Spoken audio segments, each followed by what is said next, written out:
और पाकिस्तान की तारीख का सबसे बड़ा यौम आज़ादी का जश्न मनाया गया था। शदीद आतिशबाजी की गई थी और इमरान खान ने तकरीबन 1.5 घंटा वहां तकरीर की और सुनने वाले लाखों लोग थे। मैं थोड़ा कंपैरिजन करूंगा इमरान खान के खिताब का और शहबाज शरीफ के खिताब का। उसके अलावा 24 न्यूज़ वहां पर इमरान खान का खिताब 4,07,000 लोगों ने सुना और उसके अलावा जो शहबाज शरीफ साहब का खिताब है वो एक बंदा सुन रहा है। ये आप मीडिया पे देख सकते हैं, ये आप स्क्रीनशॉट देख सकते हैं। हमारा पाकिस्तान, प्यारा पाकिस्तान, सब्सक्राइब कीजिए, लाइक कीजिए। नया पाकिस्तान। अस्सलाम वालेकुम, मैं हूं हसनैन, आप देख रहे हैं नया पाकिस्तान। बहुत सी अहम खबरें हैं जो आप तक पहुंचानी हैं। सबसे पहले बात करेंगे खैबर पख्तूनख्वा की। खैबर पख्तूनख्वा के मुख्तलिफ शहरों में आज पाकिस्तान तहरीक इंसाफ के कारकुनान एक कसीर तादाद में निकले, जिनके हाथों में पाकिस्तान का परचम, पाकिस्तान तहरीक इंसाफ का परचम और ज़ुबान पे इमरान खान का नारा था। इमरान खान की रिहाई का मुतालबा कर रहे थे। बहुत सी पाबंदियों के बावजूद, बहुत सी सख्तियों के बावजूद एक दफ़ा फिर पठानों ने यह साबित कर दिया कि वो इमरान खान के साथ खड़े हैं। दूसरी तरफ पंजाब की बात करें, पंजाब में सख्त क्रैकडाउन जारी है, जिसकी वाज़िया मिसाल रावलपिंडी से मिलती है। रावलपिंडी शहर में यौम आज़ादी वाले दिन, जश्न आज़ादी के दिन, 14 अगस्त वाले दिन वहाँ दफ़ा 144 नाफज है और ये कहा जा रहा है अगर 5 से ज़्यादा लोग इकट्ठे हुए उन्हें गिरफ्तार कर लिया जाएगा। शेर रशीद अहमद जो गुज़िश्ता 30 साल से लाल हवेली के बाहर यौम आज़ादी का जश्न मनाते थे, इस दफ़ा भी तैयारियां अरूज पर थी। कंटेनर तैयार किया जा रहा था, उसके अलावा लाइटिंग की जा रही थी, स्टेज तैयार किया जा रहा था, शदीद आतिशबाजी होनी थी जो गुज़िश्ता 30 साल से लाल हवेली के बाहर होती है। रावलपिंडी के लोग इस बात के गवाह हैं। इस दफ़ा भी शेर रशीद अहमद साहब ने वादा किया था कि वो 13 अगस्त की दरमियानी शब, 13 और 14 अगस्त की दरमियानी शब वहाँ पहुँचेंगे और वहाँ एक अजीमुशान जलसा करेंगे। लेकिन पंजाब पुलिस ने वहाँ ऑपरेशन शुरू कर दिया, स्टेज गिरा दिया, लाइटिंग उखाड़ दी और लाल हवेली की तरफ जाने वाले चारों रस्तों को सील कर दिया और ये कहा कि कोई भी यहाँ ना पहुँचे। शेर रशीद अहमद साहब वहाँ नहीं पहुँच सके, वहाँ यौम आज़ादी का जश्न नहीं मनाया जा सका।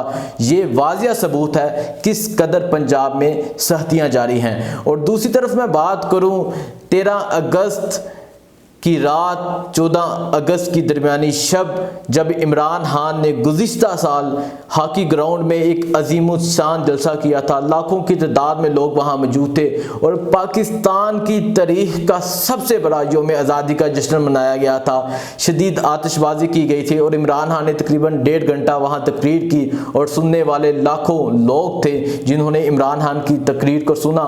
इमरान खान इस मौका पर तो जेल में है, लेकिन आज की रात शहबाज शरीफ साहब ने खिताब किया। शहबाज शरीफ साहब ने बतौर वज़ीर आज़म इस कौम से आखिरी खिताब किया। मैं थोड़ा कंपैरिजन करूंगा इमरान खान के खिताब का और शहबाज शरीफ के खिताब का।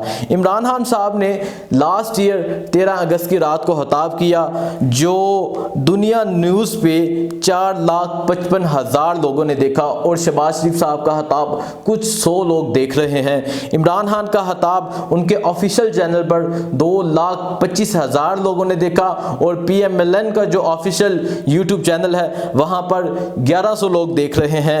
उसके अलावा 24 न्यूज़ वहां पर इमरान खान का खिताब 4,07,000 लोगों ने सुना और उसके अलावा जो शहबाज शरीफ साहब का खिताब है वो एक बंदा सुन रहा है। ये आप मीडिया पे देख सकते हैं, ये आप स्क्रीनशॉट देख सकते हैं जो मैंने लिया। उसके अलावा बात करेंगे PTI का जो ऑफिशियल पेज है, वहां 84,000 लोगों ने इमरान खान का खिताब सुना। बोल न्यूज़ पर 7 लाख लोगों ने इमरान खान का खिताब सुना।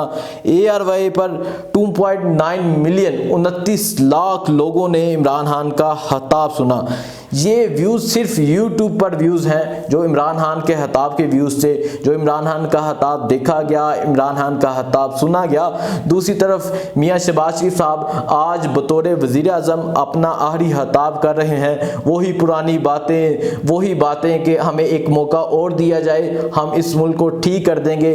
4 मौके मिल गए, 5वां मौका ढूंढ रहे हैं। लेकिन अब देखना ये है क्या जो निगरान वज़ीर आज़म है, क्या वो 3 माह में इलेक्शन करवाएंगे? क्या इलेक्शन फ्री एंड फेयर होता है? क्या पाकिस्तानी अवाम को अपना फैसला करने का हक दिया जाता है? और क्या पाकिस्तानी अवाम खुलकर पोलिंग स्टेशंस पर जाकर अपना फैसला करती है? और बतौर वज़ीर आज़म, निगरान वज़ीर आज़म पर पाकिस्तानी कौम की नज़रें हैं। निगरान वज़ीर आज़म ने अपनी रुकनीत से इस्तीफ़ा दे दिया ताकि वो अनबाइस होकर अपने फ़राइज़ सर अंजाम दे सकें। कुछ दिन तक वाज़ह हो जाएगा क्या वाकई वो अपने जो फ़राइज़ हैं वो सही तरीके से अंजाम दे रहे हैं या गुज़िश्ता हुकूमतों की तरह या जो पंजाब में निगरान हुकूमत है उसकी तरह जुल्म व फस्तायत का दौर जारी है। अब ये देखना है कि क्या होता है क्या नहीं। इंशाल्लाह नए व्लॉग के साथ हाजिर होऊंगा। मेरी तरफ से आप सबको यौम आज़ादी मुबारक। पाकिस्तान जिंदाबाद।